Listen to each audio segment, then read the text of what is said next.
Hey everyone. In this video, I'm going to show you how to uninstall Slack on Windows 10 and 11 to clear up space or perform a clean reinstall of the app. Step 1. Open the Apps and Features menu. In 2026, the most reliable way to remove software on Windows is through the modern Settings interface rather than the old control panel. Click the Start button and type Apps. Select Apps and Features or Installed Apps on Windows 11 from the search results. This opens a complete list of every program installed on your PC. Windows 11 users will find this under Settings/Apps/Installed Apps, which provides a cleaner, searchable list of your software. Step 2. Locate and uninstall Slack. Once your app list is loaded, you need to find the specific Slack installation you want to remove. Use the search bar at the top of the list and type Slack.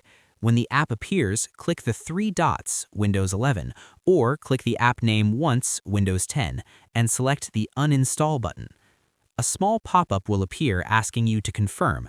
Click Uninstall again.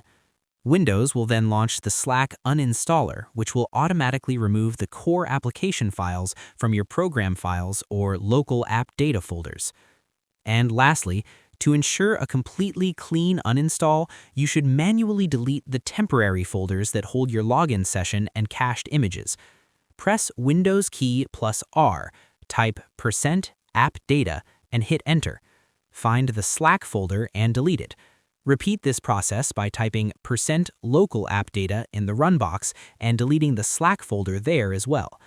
Deleting these folders is the secret to fixing stubborn Slack glitches.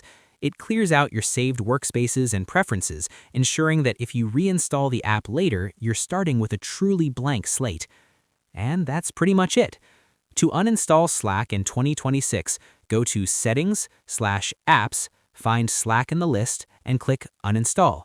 For a deeper clean, remember to use the Run command to delete the Slack folders in your app data and local app data directories so no old data is left behind. I hope this helped you out, and I see you in the next one.